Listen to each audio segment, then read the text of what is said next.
So, what would be the best way to start this tape? I think the best way is to start with the hole, because this round form might be difficult if I do it afterwards, and I think it's the best way that we do it first, and we create this hole and we expand the tape from this hole. So what we do, we start with this kind of cylinder. When your form you pull up is a little bit strange, so go and check your channel box here in the pulley pipe, and it depends on which values you have in here. I take a radius of 5 for the first time, and the thickness, this will be the hole here inside. When I select the word and take my middle mouse button, I can slide it from left to right to check the thickness. Okay, so I turn it here, take here perfectly 90 degrees. And what I also do is I decrease my subdivisions, because in the modeling process it's always good to start with a low number of subdivisions. This will help you later, and it will save you a lot of works and a lot of vertices you want to have to move. Okay, so I took a subdivisions of I start with 8. This should be fine, or 10. Check. No, 8 is enough. Okay. Then I do a little bit of scaling. I scale my hole here in the side view, and what I also do is I delete the back part of this cylinder form, of this pipe, because actually I start with a very flat geometry, and just in the later modeling process I will give the geometry thickness again, but it's always easier to start with as less geometry as possible. So what I do now, I go here in my side view, and the first thing I do, I insert an edge loop here. Okay,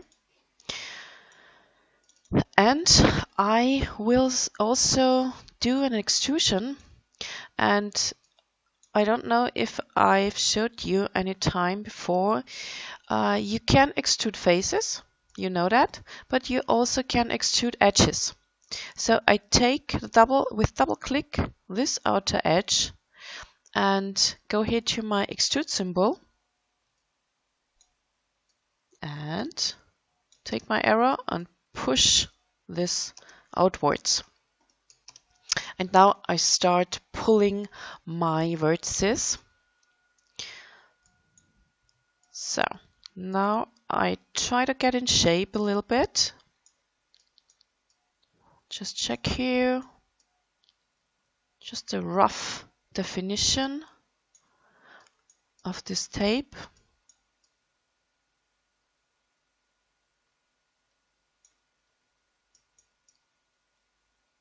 Here in the bottom, for example, when I need a straight line, I take these 3 vertices, go in my scale mode and take here the red one and slide it to the light blue one. You see that this vertices just go in one line.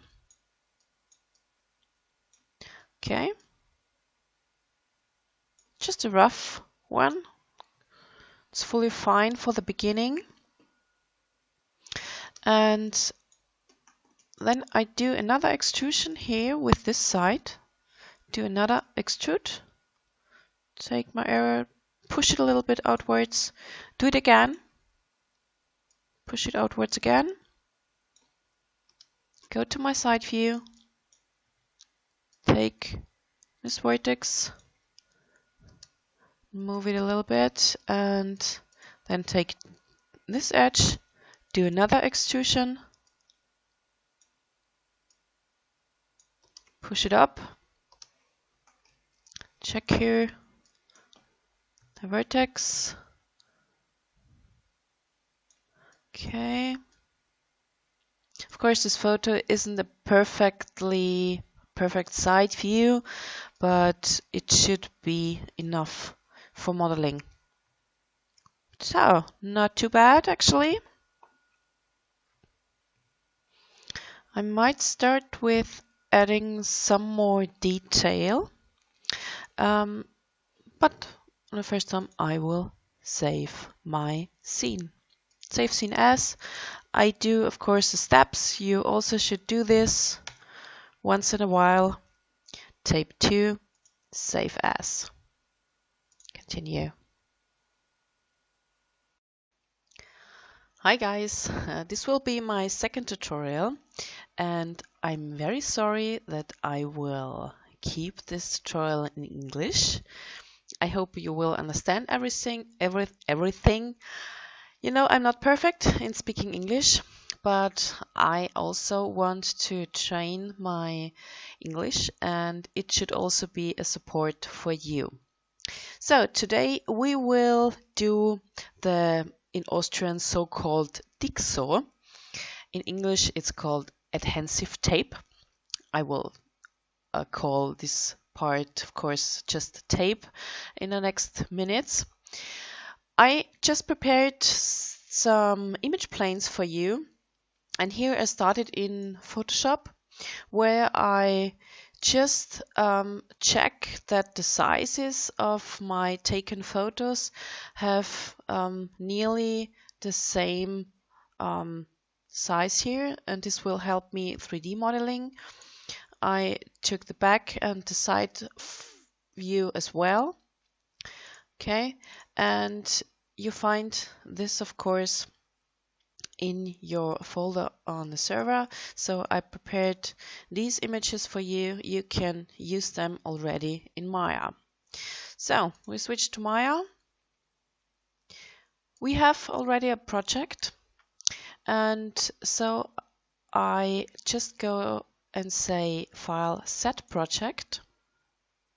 I go to my desktop and my tutorial folder, and here the Bureau is my project folder, and say set.